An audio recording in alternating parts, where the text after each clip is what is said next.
It's Friday. It's the 29th of September in the year of our Lord Steve the Cat 2023.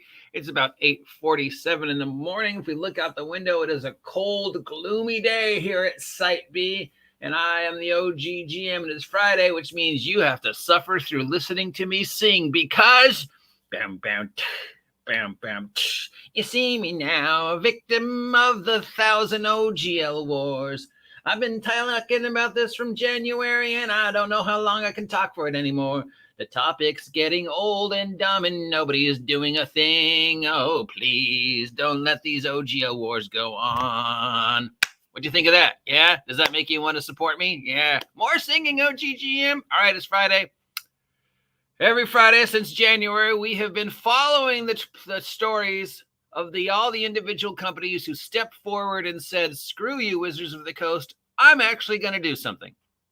And of all those companies, the only one who actually did that was Kelsey. And then we just found out the guy who made Basic Fantasy has also stepped forward and done some stuff in regards to fighting against the Wizards of the Coast. And we'll talk about that.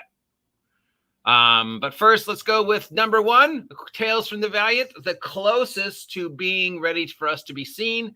It has been kickstarted. It has been play tested. There's an alpha test available for like $19. I'm not going to pay for it. Well, if I want to get it, I'll pick up the finished product because alpha tests and the finished project are rarely the same thing. I need more coffee. I want a donut. Who wants to send the OGGM a donut in the mail? So yeah, Tales from the Valiant. Anything new since last week? Nope. Nothing new.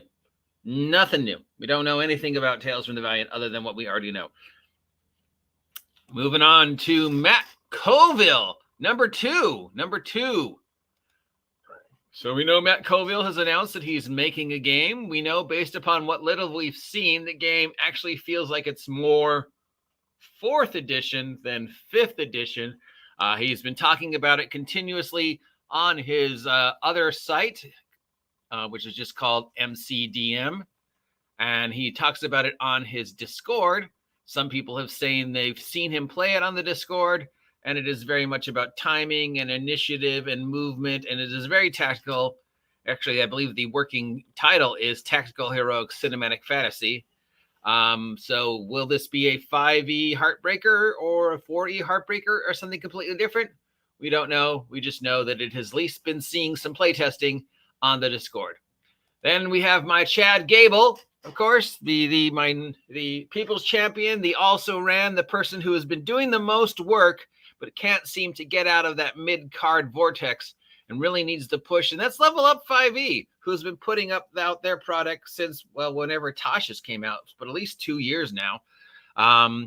Consistently, they didn't get involved with the trouble from January at all. They just kept putting out product, and they of course announce and talk about their product almost on a daily basis. And you'd think with all the free press I give them, they'd support me. Level Up 5e. I will sell out.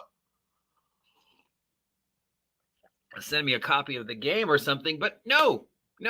But yeah, they are consistently putting stuff out. They just released their box set introductory thing. The character sheet is a little messy.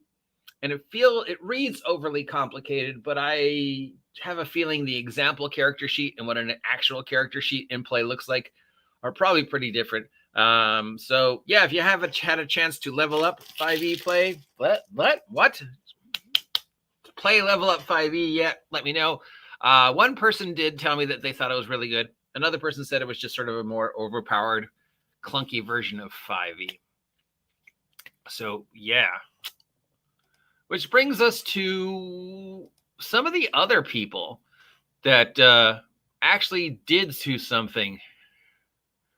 So my friend Aaron the Relentless sent me a note that Chris Gorman, who writes Basic Fantasy RPG, the Fantasy RPG OGL OSR clone that you can get for $5, successfully transitioned from the core from OGL to Creative Commons, and did this systematically doing the same thing with all his supplemental material. So he did all the things that the other companies have said they're going to do, which haven't done yet. They did nothing. They didn't do it for money. They made it for play at cost. and they have put it out there. It is a brand new version of Basic Fantasy. It's got the seal of approval. It's still $5. The changes were free.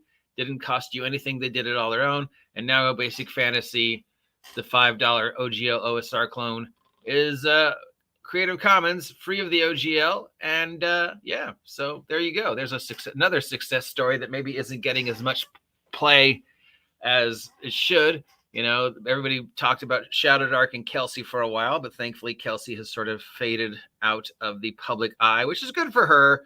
You know, and if Kelsey's as smart as I think she is, she will probably actually go out of her way to kind of fade out of the public eye and let other people push Shadowdark while she works on her next project before the positive Kelsey bandwagon becomes the negative Kelsey bandwagon and people start going, well, you did Shadowdark, but what have you done lately, Kelsey?